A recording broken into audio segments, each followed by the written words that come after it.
What is up, African Fight Fam? It's your boy JB back again with another episode of the African Fighters Podcast. Yesterday was an incredible night of MMA. Just right around the corner here in Paris, PFL Europe 3, I believe that is. And that was like a welcoming party for Cedric Doumbe, which is the person that is on our thumbnail today. All right, so that and some topics around Francis Ngannou and Tyson Fury would be what we'll be discussing today. And I'm not going to be doing it by myself, but hopefully, if the internet connections allow us to do so, I am here with your boy from Lagos, Nigeria, ladies and gentlemen, poster boy Toby Aderemi. What's up, Toby? You all right? I'm good, man. What's up? What's happening? How you been? How's everybody? Our fight fans, All right, how you all holding up? Yep, all yep, right. yep, yep. I guess we're all right. There he is. Boom, and here we are. So Toby is looking a bit lazy today, a bit sleepy. I hope it's all right in the Toby household. It's good, man. It's great. It was stressful as hell. Oh, Good. well, I'm glad to hear that we are a reason for Temba Gorimbo to wait for this episode to finish. We don't important like that. All right, ladies and gentlemen. Today we'll try to keep this episode short and sweet. We are going to go through everything, mostly from our Patreon, ladies and gentlemen. We are on audio form. If for any reason you don't have time to catch up on YouTube or on video, you want to listen to us in any audio form. Audio form, you could hear us at any service you listen to podcast from in audio form. So yes, please do that. If you are like Temba, you are going for a run, you can put us in your ear and run with us. Um, yes. With that being said, Toby, are you all right? What are you stretching on? What are you stretching Ah, about? my back. I'm stretching my back. What thing you do with your back they pain you? I've been sitting in traffic for God knows how long, man. Lagos is not for the weak. Let's just say, let's keep going. All right, ladies and gentlemen, before I do, I must say that these questions from today's episode are literally all from our Patreon. Shout out to Christopher Graham. Um, yes, yes.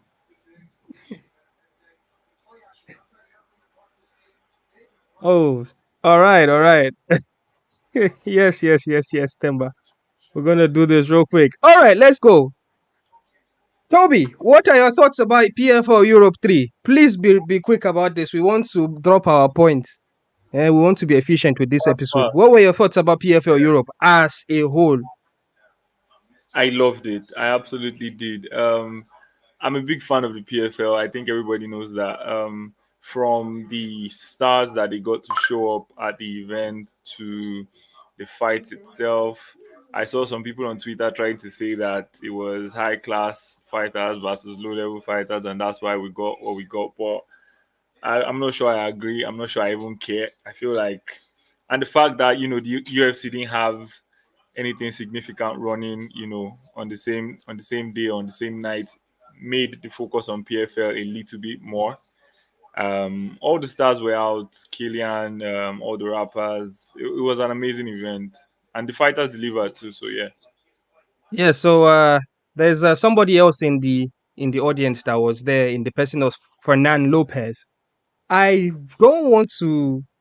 You probably would not understand why I think Fernan Lopez being there is a big deal. Well, the co-main and the main event has two people that he wish he has in RS, right?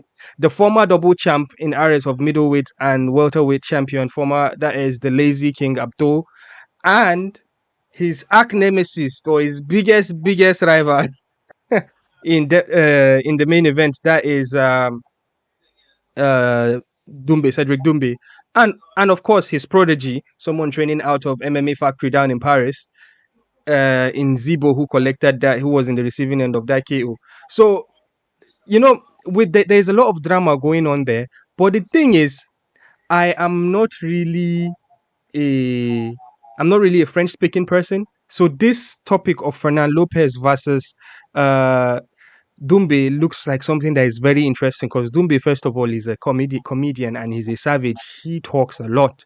So I would have really loved to hear all the basketballs he's giving Fernand Lopez because personally, I'm not really a big fan of Fernand Lopez because of his rivalry or the situation with Francis Ngannou. I kind of take the side of Francis Ngannou with regards to that particular story. But with regards to him, what he's doing for MMA in France, big fan. But him as a person, I already judged his character. I'm not really a big fan of him. So he was in that building too. I'm very sure he did not have a very good day there, seeing what he saw.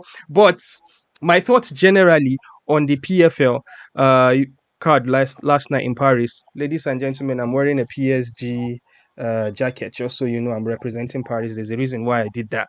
So yes, first of all, incredible crowd. It had that big fight feel. It had that one of the reasons why I'm a pro wrestling fan, right? And pro wrestling fans are maniacs. So there's like some certain energy and passion coming out from the crowd, the chanting and the songs and all that. And these guys in Paris, those guys there was the closest, or would be very close to what an MMA, a WWE event would be, or pro wrestling event would be. Crazy, amazing passion is there, bro. For the first time ever, I really don't know what happened. But I guess we'll get into it. I was going to talk about Cedric Doumbe and his entrance, and a fighter chanted, and people literally screaming back at him without a microphone. How incredible is that? I'm sure it would have been more incredible if you were live in there. So, yes. And I'm going to say this. This might be a bit controversial for maybe the hardcore PFL fans. But I think PFL Paris is better than anything they've done in America so far, because I have not been watching a lot of their shows, but all the PFL shows I've been opportune to see, I've not seen anything as exciting as PFL Paris. If you're in the comment section, if you're watching live, if you agree with me, let me know. But what do you think, Toby? I might want to agree with you on that. I feel like whenever they do their events in Europe, it's always massive. The fact that all the PSG players went out that day, played rubbish, got a draw, and all of them flew in to come and watch the match, regardless of what the media was going to say, just showed you how big they thought it was. But it was a really, really good event. I feel like all the things that people were laughing at on paper, you know, Mm. turned out to be things that were really exciting on the night. People were saying, how can your main event or your headline be the debut of some kind of fighter when there are like playoff matches that are going on and all of that. But it delivered. The Doesn't entrance matter. delivered. Shout It delivered. doesn't matter. It doesn't Really. matter. It's like saying UFC doing a tournament style event, and then they go to Ireland and they are opportune to have Conor McGregor on the card. Do you want to put a playoff match in the main event or Conor McGregor? I mean, don't blame me. Blame Twitter guys, not me. I'm just saying. Yeah, yeah. So let's roll on. Let's roll on. Could PFL become the clear number two MMA promotion as they continue to gather momentum? Yeah, well, with the momentum that they are gathering and a lot of talk with regards to PFL purchasing Bellator and likely merging and getting the Bellator roster over, um, I don't know how that would play out for them. Obviously, Bellator is clear cut number two in like having popular fighters or popular fights, because I know we have one championship which a lot of people would have like would say like one championship has their biggest viewership, so they are the biggest promotion. Well, one championship, I think their model works for Asia but it doesn't work globally. um, so with that regards, Bellator is clear cut number two for me. This is opinion based. Um, but if Bellator and PFL merge under the banner of PFL, obviously there will be the clear number two. And with the money apparently they are collecting from the Saudis, it's going to be like even more hilarious with the amount of fighters they can bring in, because PFL Paris is a testament of what they can do. They've brought in one of the most exciting kickboxers in Cedric Doumbe. Now they had people forget the co-main. He's not as popular as Cedric Doumbe. I'm talking about the Lazy King Abdo, who You know what? We'll get to him, but yes, with regards to this question, I think PFL is very very close to being number two, even without purchasing Bellator. But when they do purchase Bellator, I don't think that would be a comparison. What do you think, Toby? Yeah, I was going to ask you a question regarding what you said. You said Bellator is clear cut number two. Do you mean in terms of like the fighters they have on their roster or the popularity of the promotion? I think with the popularity of the promotion and also the fighters that they've got, and what they have been doing or what they have done with like going to Japan, doing incredible shows. Even in the COVID times, they were still working. One day they've got those Pettis brothers down there. But I think also it has to do with legacy as well. Um, the kind of legacy that they've got in the in their short history. So I would say they should be the clear cut number two. What do you think? Uh, I think I might have to agree with that, but I just feel like the PFL currently is the most primed to compete with the biggest promotion, which is the UFC. I feel like, and the model of having PFL Europe, PFL Africa, the main PFL circuit. I feel like in the long run that might be an hindrance, but we'll talk about that later. I just feel like the more they get these really really top class fighters and they are able to add them to the major roster, and as you said, if they are able to acquire Bellator, I definitely see them being the number two. And with the amount of money that they are able to throw out at fighters, the UFC needs to find a way to compete, because if you're not going to pay me what PFL is paying me, I mean, I'm not fighting for free, am I? So Yes, yes, I agree with you. I hate to always agree with you, but let's go. The next one is, when will we see PFL Africa 1, and which country will it be? Yes, I do remember that Francis Ngannou was on Rogan a couple of days ago, and he mentioned it would be in the first quarter of 2025. So, but then the other part of your question, which is which country will it be in? I only have to speculate with things that make sense. Okay, so here are my speculations. I know Francis Ngannou is from Cameroon. I know he has already started doing some MMA gym and MMA promotion or MMA arena. There's something going on down there. And we've got Kamaru Usman doing his thing. We've got the South Africans with EFC and a couple of promotions there in Angola and in South Africa as well. But Francis Ngannou has, I don't know, this is not official. Before his fight with Tyson Fury was announced, he made a couple of trips down to Saudi. If you can remember the famous picture of him and Ronaldo squaring up, that was when Ronaldo was the only big player in Saudi at the time. So I believe at that point he was having some conversations with like the who's and who's of like the Saudi consortium that are trying to bring big fights or big events into Saudi. So I think he has a relationship with them, and those Arabs, they look out for their fellow Arabs. I think there's a name for Arab countries, including the North African Arab countries. There's a name that they give them. So is it in their ploy to invest in MMA for the Arabs as a whole, I think if PFL Africa actually happens, it would likely start from Morocco or Egypt. I don't know any MMA promotion out there that is actually doing anything big, but I think maybe that might be in the deals they would probably have with Saudi giving them all the money that they are using at the moment. But I know that Francis Ngannou would want to have like maybe shows in Senegal, in the arena in Senegal, or in Rwanda. I think he probably wants to have events in Black Africa. But I think with regards to what the Saudis might want, this is me again speculating, would be something to do in North Africa. Those are the Arab countries. What do you think, Toby?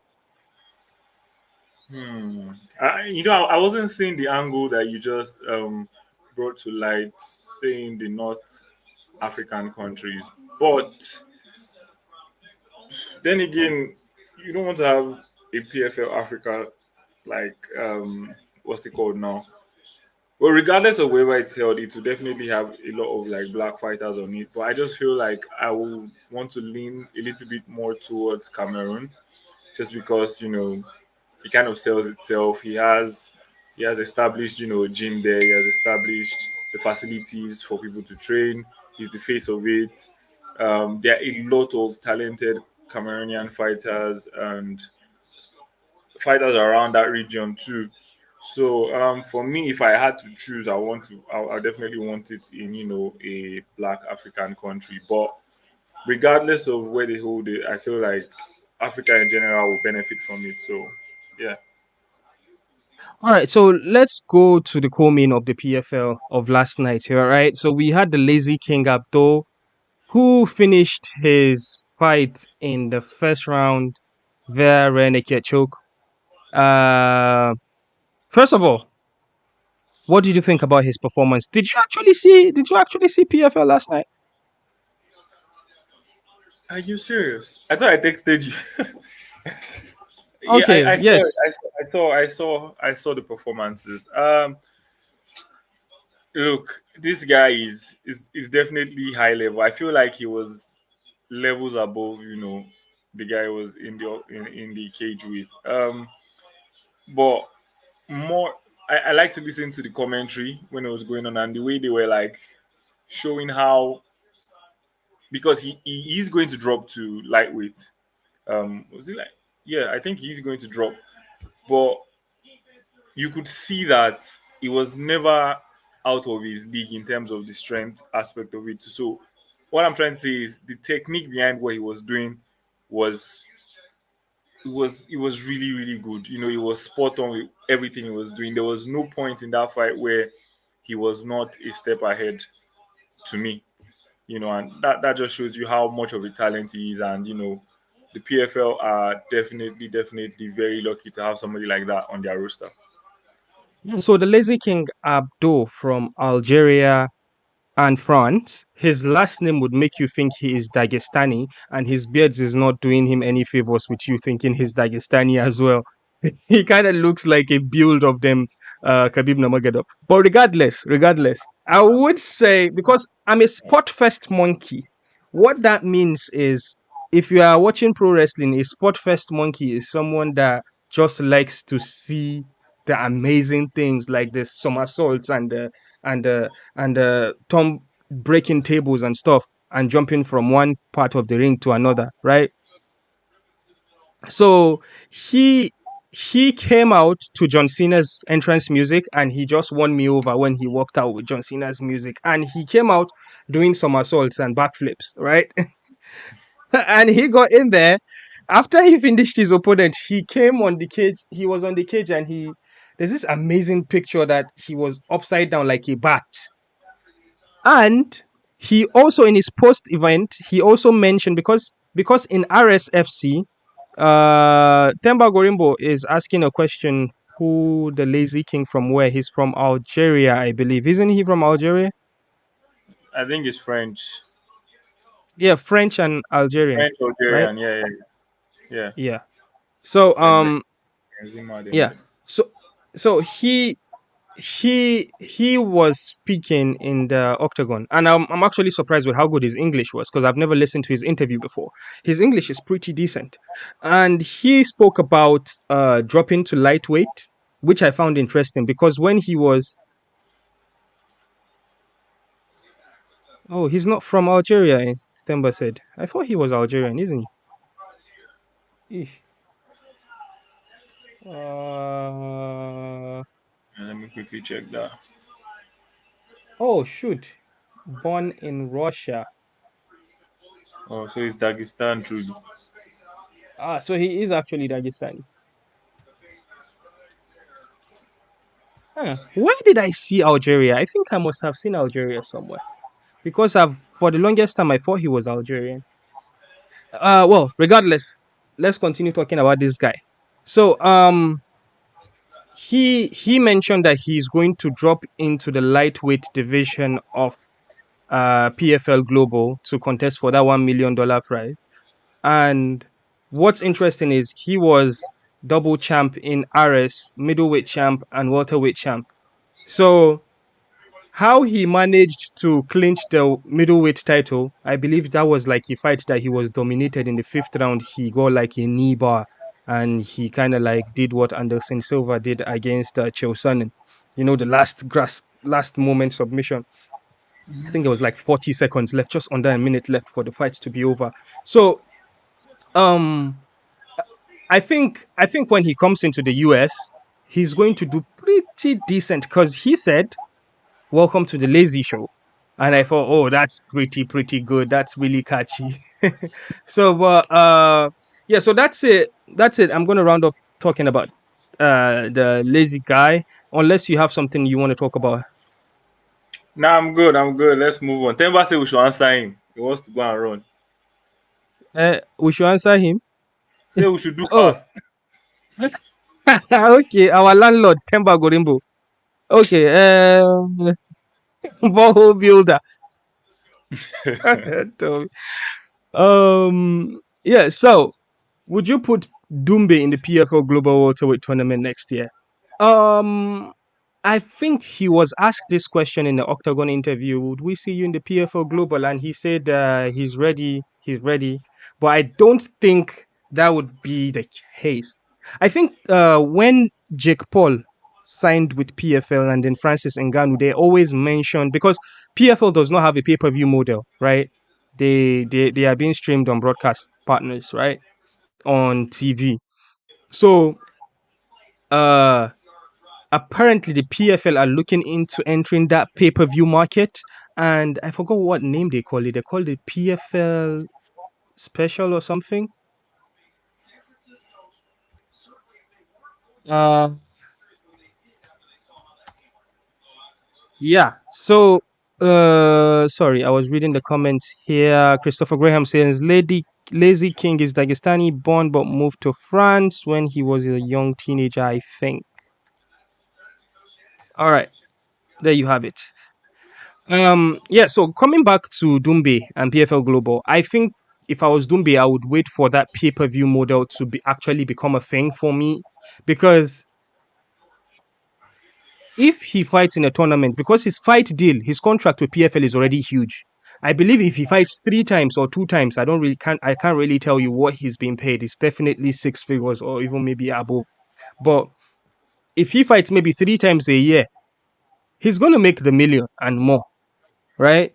So there's no point of him joining the tournament to fight for 1 million against like hungry fighters. What do you think? I feel like you are leaving out the aspect of what the fans want to see. I want to see Sadi Busai against Doombe. I want to see him take on the proper welterweights, right? I don't want to see him just face the champion of that tournament and then now we're making it all about money.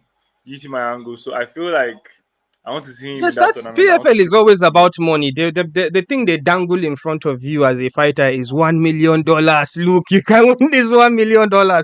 So with him, his contract is already big. He doesn't have to join the tournament. As Temba Gorimbo is saying, from another welterweight, he says, "Bro, guys, on that global will hit that bro alive. He is good as a one fight at a time, not a tournament." Um, Yes. You see, that's what exactly I was saying with regards to him being a one fight guy, right? But I'm not sure. I'm not sure if they are going to eat him alive though. In the Ain't nobody eating that guy alive, a big. no, but the thing is, he has not been tested in grappling. So there's a lot of grapplers out there, bro. Did you So see this guy's tweets when he won? who? What's his name? I think one of the big guys tweeted from the global circuit that I think is going to be a problem or something like that. But they clearly respect his skill set, right? And Hmm. because of, I feel like you can't just dive at his feet. Like you can't. You need to find a way I to set think it I for think you. what the if the PFL are smart, they are going to turn him into a cash cow. They would only use him as like a showcase, like a one-off fight, just like happened yesterday. Maybe in a PFL card, uh, tournament is going on, and then he'll be the main event, so people can actually watch the tournament. One, two, they'll give him a favorable matchup. They wouldn't give him any Dagestani or any wrestler. They'll give him somebody that is a striker. so they could get in there and then he can knock the person out. So think I think if I What was a in the reaction. UFC, if I was in the UFC matchmakers meeting, that is what I would suggest. Like, don't put this guy in that tournament. We don't need him in the tournament. Just leave him as our view maker, if you understand what I mean. But if you're in the comment section, if you agree, yes. Uh Temba says, bro has zero jits, bro. Temba is sounding America now. He's in America, eh? Welcome, bro. Rather use him as that and choose fights that suit him. Sort of like what I was alluding. Uh yes. But do you have any final input about Doumbe and him being PFL Global? Uh, I definitely think he can. I think he will survive. I think he'll do well. I mean, when Easy came in, he wasn't the greatest jiu-jitsu guy too, but his top striking ability kept him in the game. So why not? Why not? Another question from Christopher Graham. Shout out to you, bro. He says, is it an overstatement to say that PFL Europe could potentially have bigger stars on its roster than PFL Global? Uh it is an overstatement because wait, to think of it, who is the biggest star coming out of the current the current season in PFL? Would you say, well, the most viewed moment would be that Sadi Busai back Okay. kick, right? Yeah. Who would you say is There's like this the guy. What's his star? name? His name is. He won the last year too in uh, Because um, because PFL Europe, yeah, this crowd is crazy. It's not just a France thing. If they come to London, go to the O2 or go to Manchester or go to Birmingham or go to Belgium, bro, the same thing you would get. You still get that like uncanny vibes. So I know that with regards to European crowd, again, I like making reference with WWE. So recently there's this company called AEW, the rival WWE, second biggest promotion in the world in pro wrestling. They have never done a stadium show before in their whole like 4 years history. Then all of a sudden they just announced, we have never had an event outside of America before, and our first event is going to be in London, and we're going to the Wembley. Bro, tickets came out, 50,000 tickets just went like that. The promotion is not that big, but then the thing is, the fans out here are not always constantly seeing American sports, right? With the razzmatazz that American sports are having. So when they come over, people rush to buy those tickets because there's also a very big ticket buying culture out here. Because common Whiskey, the Nigerian music artist, he sold what do out you the mean, O2 common three times, whiskey? three times back to back to back to back. So wait, before you talk about before you enter me for blasting Whiskey, I would say PFL Europe has the potential to be the most exciting series of events the PFL can put because it's definitely more exciting to watch than PFL Global, which always happens in America. What do you think? That's what I was saying before about the model. You can always have events in other countries. PFL in Europe doesn't have to be only the European fighters away from the main circuit. I mean, they can do it. They can. I feel like they will eventually switch or merge the Europe and the American thingy together, where they just have the best fighters on one promotion or one roster, and where they now have like events like the UFC, say PFL Europe, PFL England, wherever they want to go to Mm-hmm, Asia, mm-hmm. that's fine.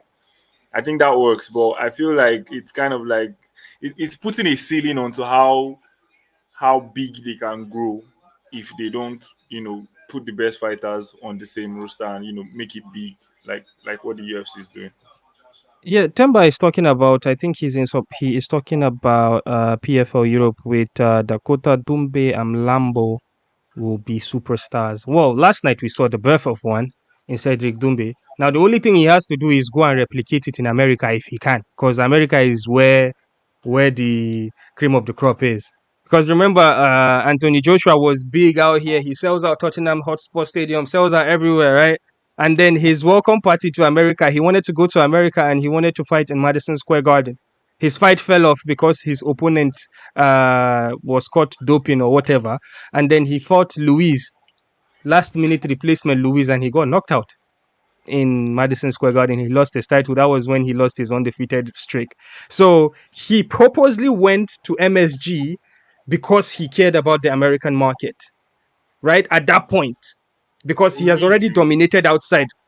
So with regards to Doumbe, I think Doumbe has to go to the American market. He has to put on a show with the American crowd so they will see and they will remember. If PFL can get Madison Square Garden, that would be nice. But I know there is monopoly in that game because MSG don't just give give their venue away. They give it to the biggest promotion of of that sport. I know because of pro wrestling. Um, we've got Courageous here. He said, "Do you guys agree the fact that Cedric is bigger than Cyril Gahn? He has the potential to be. I think. I think even without the UFC in his back with him now, obviously Cyril Gahn fights in the biggest promotion, so he would likely." Not likely, he's definitely more popular because of the UFC machine that is pushing him. He has main evented 2 UFC Paris cards to Cedric Dumbe's one. He has been a champion, main evented in the UFC. So I don't think the comparison is fair yet. Maybe if you look on social media, maybe their followership might be similar. I don't know what Cyril has, but Cedric Dumbe has almost 1 million fans, followers. So yes, that's my thought. What do you think? Uh, I was trying to search how much fun. I feel like it's definitely in France. Cedric Doumbé is bigger. I feel like as a person, he's more likable. You know, he talks more, right? He knows how to entertain people. You know, the whole comedy stuff. You could see him, as you said at the start of the podcast, without a microphone, he yelling and then having people reply you, and the Oh whole stadium yes. buzzing. That was Oh boy. absolutely crazy. I don't I've see never seen any anything like that. kind of Never ever seen anything like that. And the mattress, we'll so get to the mattress. We'll get to that the mattress. mattress Courageous that Empire says whiskey is not common, no. Bro, Courageous Empire, I'm Starboy FC. I beg, apologies. Say I did blasphemy with whiskey there. I'm Starboy FC forever, for life. Courageous Empire says, do you guys agree that the fact that Cedric doing yeah, well, we've done that. Love this show. Shout out to Green Tea. Green Tea, we don't know what your name is, but we'll give you a shout out, Green Tea. All right, so going ahead. Next question. Did the UFC make an error not signing Cedric Doumbé and the Lazy King? So when you are a monopoly, when you are a big brass promotion, you don't care if you lose out on fighters because when they come, you are probably going to give them maybe I think maybe the UFC have like 3 different type of contracts. I'm just assuming, right? I'm not a fighter. They probably have like the basic contract when you come when they don't know you. I think maybe the lowest now is 15 and 15. The last I checked was 10 and 10. And then there's the middle one of somebody that is very very experienced, has traveled a bit, and then there's a premium one, but they don't go above that premium until you join the UFC and then you show them that you deserve a contract extension. Do you understand? So I think maybe that's the from a business point of view, that's the business model, basic model that you would do. So with regards to Cedric Doumbé and Lazy King, they are getting like maybe 3, 4, 5 times what the UFC suggested for them to get in the beginning. Because Cedric Doumbé was actually signed to the UFC at some point, but he got misdiagnosed. According to him, he got pulled out from the first UFC Paris card because of he did not pass his doctor checkup or whatever that thing is, and he ended up losing the UFC contract because he never really got to fight. Uh, how yes. how are you Oh, not how yeah. Temba just mentioned what I just mentioned. Cedric was signed to the UFC. He wasn't cleared medicals in France, and UFC cancelled his contract. Yes. So, according to Cedric Doumbé, he said that the doctor misdiagnosed him or mis checked him or whatever the fact might be. But yes, I don't think the UFC really gave him. Well, he has already said it in. I think he was on Ariel Hawani. He did mention that the contract he's getting with the PFL is like levels and levels and levels above what the UFC was. Grabby, what do you think? Oh yeah, talk. No, they look me. They couldn't pay him. That's just the for me. That's what he's like. He feels like he has done enough in the sport, as a kickboxer, and transition and all of that to deserve a certain amount of money that The the thing is, UFC. we don't know the numbers, but what do you think the numbers might be compared to what Alex Pereira's first contract was in the UFC or Israel Adesanya's first contract in the UFC was? Do you think it might be similar or more? Hmm. You mean the numbers that he's getting from PFL right now, No. He's or the like in UFC the offered him? UFC when he first signed for UFC I Paris, feel that like I first feel like first it would UFC have been Paris. similar. I feel like it would have been very similar. And I think the UFC would have gone back in for him if he hadn't signed with the PFL, after that. I mean, he's just an Wait, amazing talent. Why not? but here's the thing. I think I'm not sure if I'm thinking this correctly. When the fight card came out for UFC Paris, he was in the prelims. So wait, am I right? I think he might have been in the prelims. So that shows you where they rated him to be at that point, right? Yeah. But somebody probably should fact check that. All right. Before I go, last thoughts about Cedric Doumbe and his performance yesterday. The things that guy did, I never thought that it is possible to do. Right? First of all, in the weigh-ins, he came out with a pillow. So so the rivalry going into this fight, it goes beyond Jordan Zibo and Cedric Doumbe. It goes above to Fernan Lopez, who is the coach of Jordan Zibo. So now here's the thing. For the fans to know to chant that Jordan, he's dead in French, right? For them to know that that is the response, that means that building up to the fight, something must have gone viral. You understand, from the fight promotion where people knew what exactly they had to say at that point.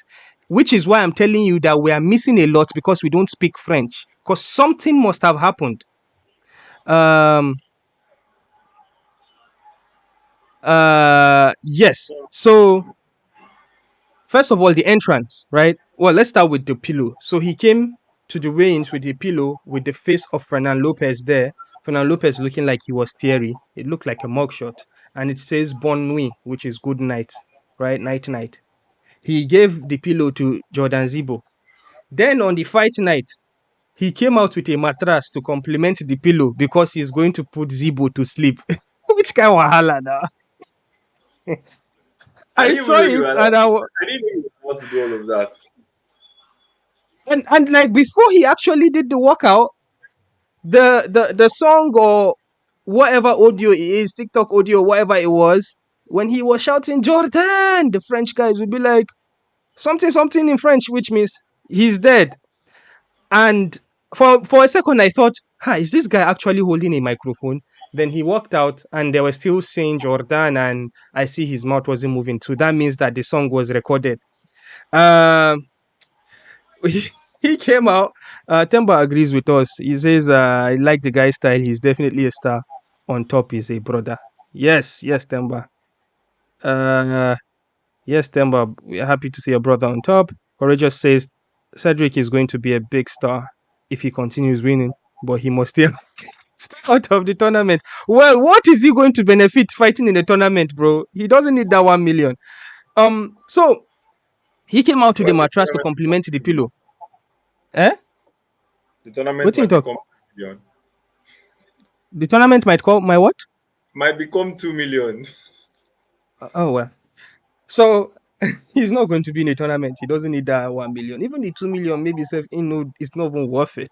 But um he said, I'm sorry. So he brought the mattress to complement the pillow. Meanwhile, in the audio, it was his voice in the arena, and people were chanting, responding to him, screaming, Jordan!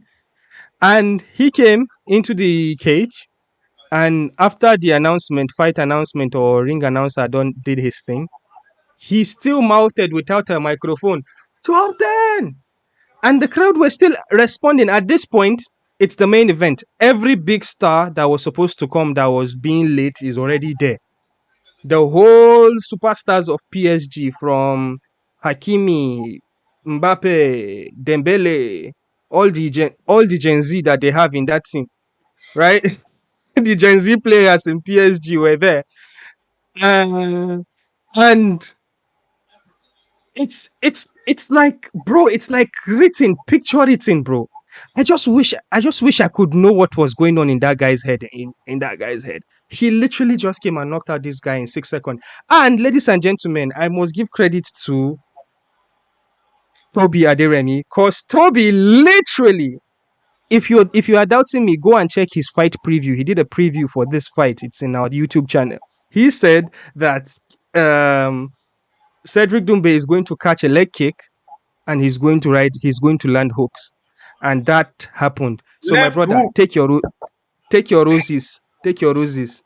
He actually literally predicted it, but hey, he's a kickboxer and he always does that. So my brother, you did not do any rocket science. We So did. We knew that Zibo is going to throw the high kick. That's all he does. That's all he always does in all his fights. He needs to change. He needs to switch it up. all right, all right, all right. Uh, yes, I think we've got a few more. So thoughts about Tyson Fury versus Usyk getting booked with Fury is scheduled to fight Ngannou in 3 weeks' time. So, so this is one of the most hilarious things you would see. Toby, you don't get new name, oh. So When Mystic they, Toby, when they introduce you me sure with said. bad internet again, oh, Mystic.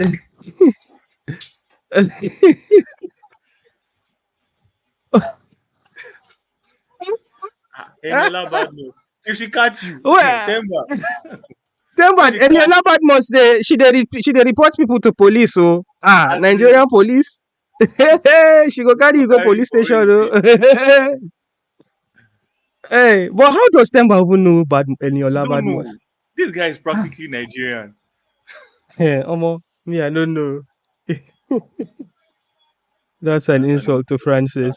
Oh yeah, so we were talking about Francis Ngannou and Usyk. Oh, Yeah, so um yeah, I have, again, these are my speculation. These are not this is from like a series of activities that have happened, and then I'll give you guys my thoughts on what had happened. Okay, so um earlier in the year, we've been trying, since Usyk beat Anthony Joshua twice, we've been trying to get that unification bout for the heavyweight division. That would be Usyk versus Tyson Fury. And they'll come to the negotiation table, and apparently the terms that Tyson Fury were given were not fair to Usyk. And obviously, we know how Tyson Fury works. And then Usyk left, and his management left the negotiation table. Boxing is a very, very annoying sport when negotiations happen. But then when we talk about Saudis have an event called Riyadh Season. They've been doing it for a couple of years now.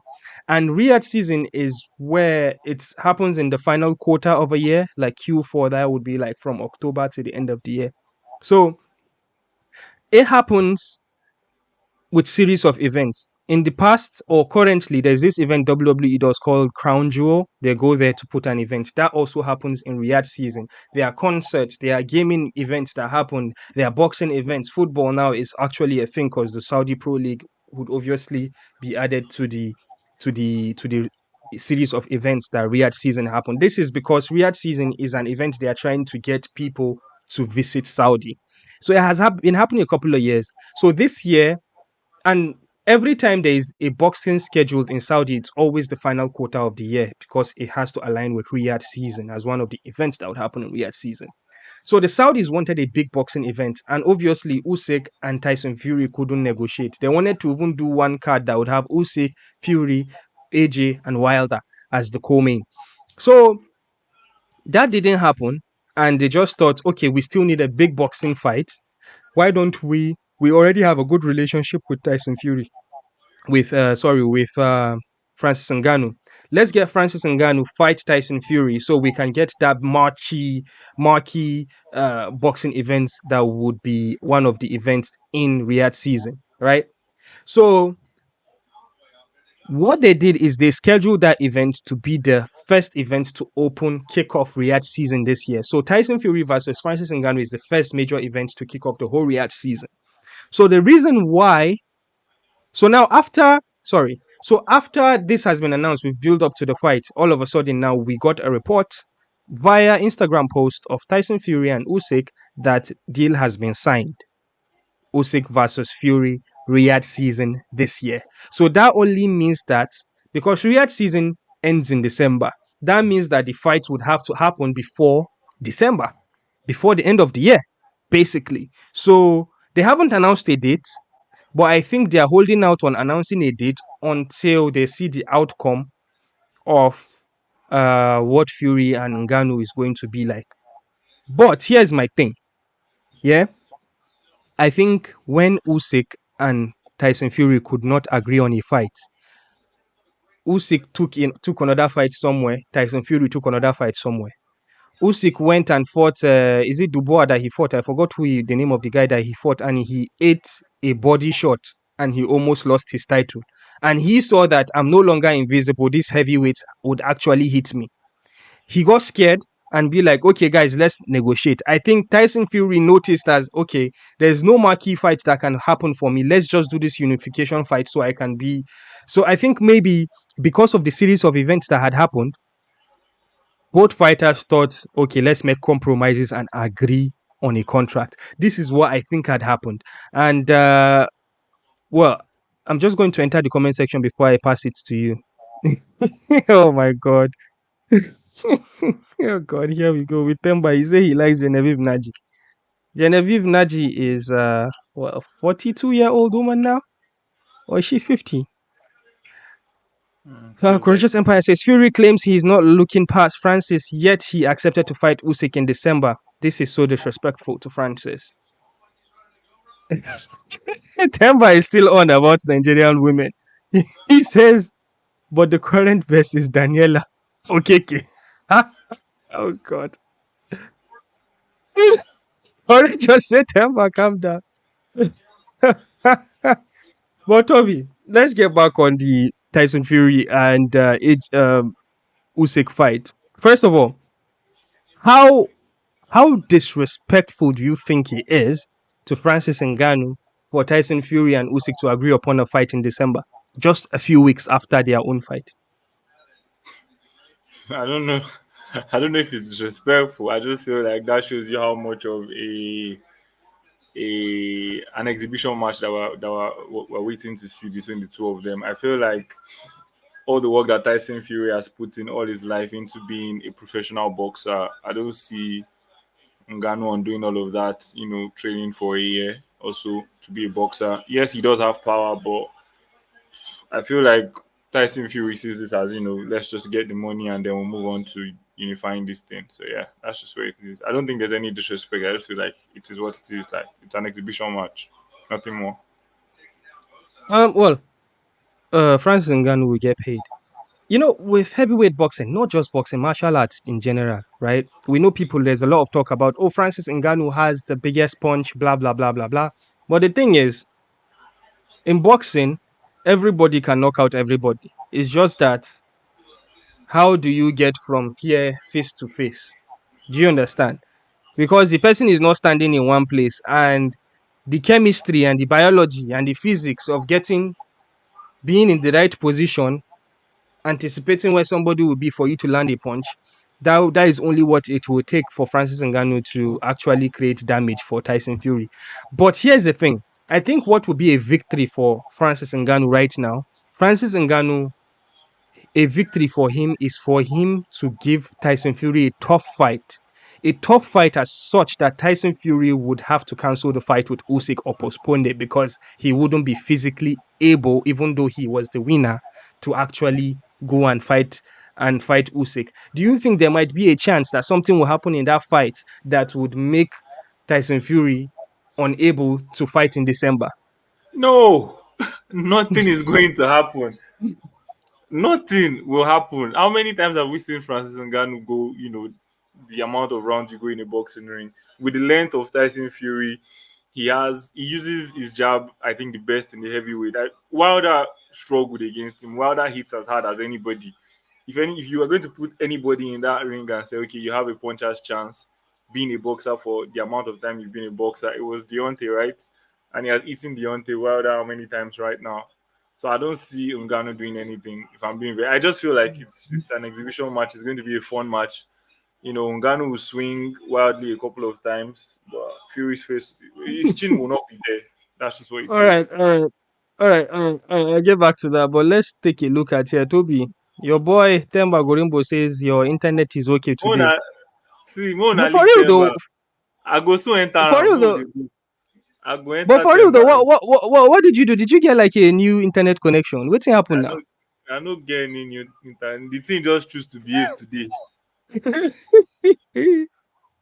All right, Ngannou is going to ruin everything when he beats Fury. When he beats Fury, a courageous empire, you are really courageous, so because this is a very, very courageous You're not prediction. beating anybody. All I know right. anything from not today. Uh.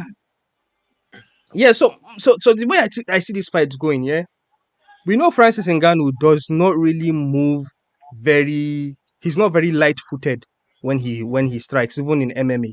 He goes this, but the legs don't move too much, right? Because people are afraid in MMA. So now in boxing, I'm not sure if he's going to be very light-footed. Well, heavyweights are not very light-footed generally, but Tyson Fury is incredibly light-footed. Like he's got amazing footwork for how big and fat he is. It is incredible how easy he moves.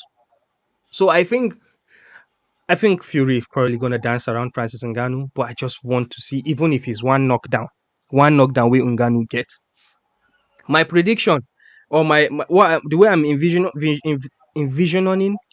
bro, how did they talk? The way I'm visioning Yes, that's it. the way I they vision this thing make it happen, right? Be, be uh, say Francis Vision. Ngannou is gonna he's gonna do like the 1-2 combo that every boxer the 1-2 combo that they teach you now. He's gonna go left jab, right hook, left jab, right over. Because when Fury fought Takam, was it Takam he fought last December?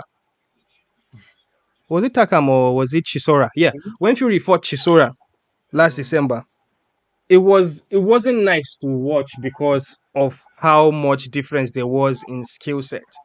Fury was dancing circles and Chisora was just looking for that 1-2 punch. He couldn't put enough combos together.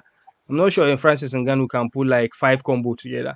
But hey, we watch. And I think a moral victory for Francis Ngannou is for him not to look ridiculous in there. It's for him to actually look decent, even though he will lose, according to you. Yeah. Let me say my prediction is Ngannou is going to knock out Fury. They play. Yeah. Have you heard Yeah. Burna Boy play song? They play. They play, eh?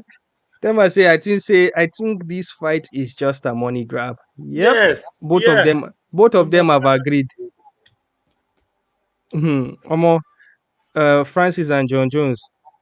Omo, you are really buffering green tea. It's not gonna happen. It's not gonna happen. But all right, guys. Question. Let's move to the next one. This is a rather controversial one. Oh, I probably would hurt some people. Who are the top 5 countries of African MMA for African MMA talent? All right, so I'm going to give you Christopher Graham's list first. Christopher Graham thinks the top 5 are 5 Morocco, 4 DRC, 3 Cameroon, 2 South Africa, and 1 Nigeria. I don't know if let me just see. Francis Ngannou looking sharp in training with Tyson.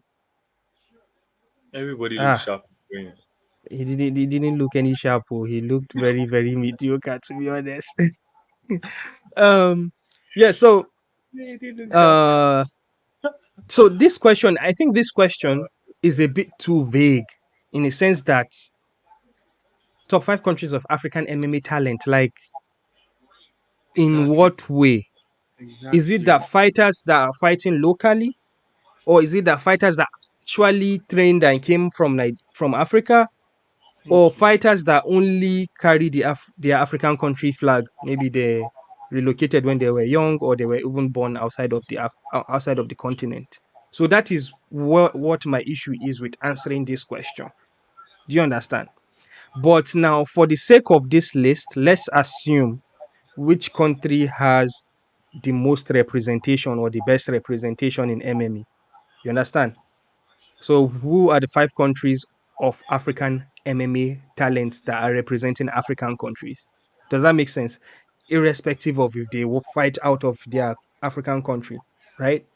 So, if that will be the case, then I can agree that Nigeria is number one because of the two guys on top of it, Israel Adesanya and Kamaru Usman.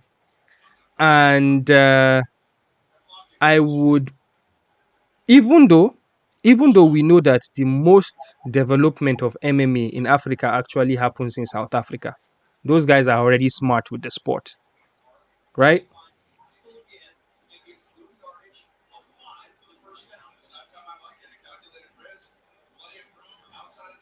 Yeah, talking about Francis Ngannou making the big money here. That is talking about Temba Gorimbo, and then Courageous Empire says Nigeria is obviously number one.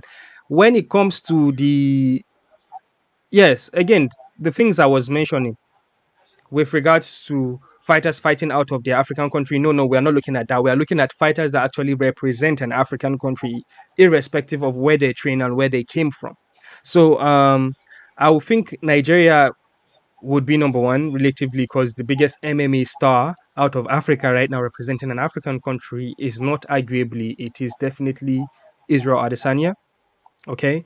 And I would agree for South Africa to be number two because of how much they've done for African MMA. I would say that most of the African fighters that actually come from Africa come through South African MMA, right? Uh, even the EFC, with all the issues that probably come out from there and all the controversy, they still do a great deal with helping African talent, or I should say, showcasing African talent, not helping, rather, showcasing African talent. And Oga, why they yawn like this? And number three, Cameroon is here. We've got lineal heavyweight champion Francis Ngannou, and then we've got Cedric Doumbe. So those two are enough to convince you, wouldn't it?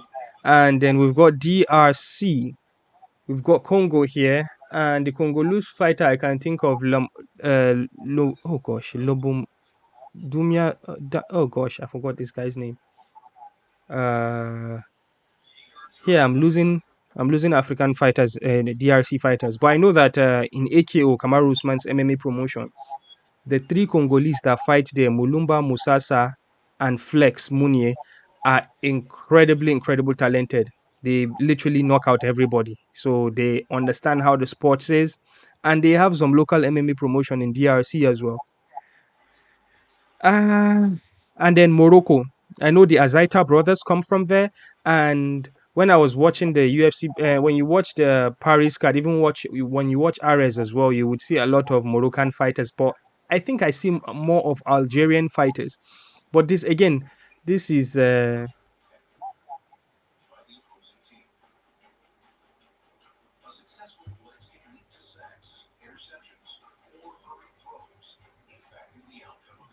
right. So here at Temba Stakes, he said most talent is basically Congo, Nigeria second, and Morocco. I think Temba will know because he has been in the gyms in South Africa.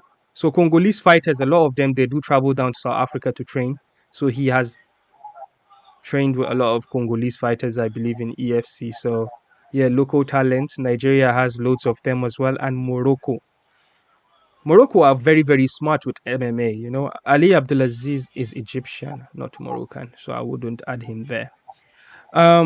Courageous Emma said, I never knew Cameron Simon was fighting Christian Rodriguez in the Sadiq Barboza card. That's news to me. Did you know this, Toby? Nope. I last time I saw that card, I didn't see. I Yeah, didn't so see next that. week we are going to dedicate next week to fight previews. Christopher Graham, I did not ignore you. I saw your fight, the fights that you mentioned, so we could do previews for them. So we will do them next week. And Toby, tell me, do you agree with this list?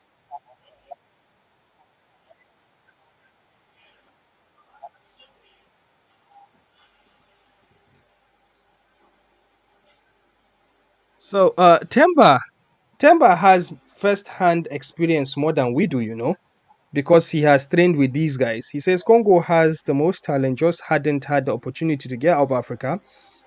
Nigeria, Morocco, Cameroon, and then South Africa. Huh, that's interesting. So the thing with Congolese, yeah, again, I got a chance to meet some of them. Not as I wasn't as opportune as them, but I was to train with them. And again, I told you, like, when in Kamaru Usman's MMA promotion, the three Congolese fighters, they travel together, they have one manager. Bro, they are leaps and levels ahead of everybody else. And they had one Nigerian girl called Juliet Chuku, Juliet Chuku that is training under them. She is a killer. She's a Nigerian police officer. Juliet Chuku, her name is. It's just that I haven't seen her grappling yet. She's really, really a good striker. Yo, Toby is frozen. So I'm just gonna write this till the end. Courageous Empire says, do you watch Super Sadiq Unprofessional Breakdown? I do see some that comes to my feed, but I was planning to see some potentially of him breaking down to his fight. It's very hilarious. He has some very, very funny things that he does in there. And yes, that's it, ladies and gentlemen. Before I go, I'm going to say, Christopher Graham, I have seen the two questions you sent, but we would look into those next week. We have a huge backlog and you keep on giving us stuff. So thank you, Christopher Graham. Thank you to our Patreon listeners. Thank you to our YouTube viewers and audio podcast listeners. I'm Jibril Aminu. And before I go again, please, guys, like this content. It does help, and subscribe, please. And yes, Toby is not here to say his goodbyes, but I am here, so I will do his goodbyes for him. So thank you, ladies and gentlemen. See you next week, next time, same place, right here.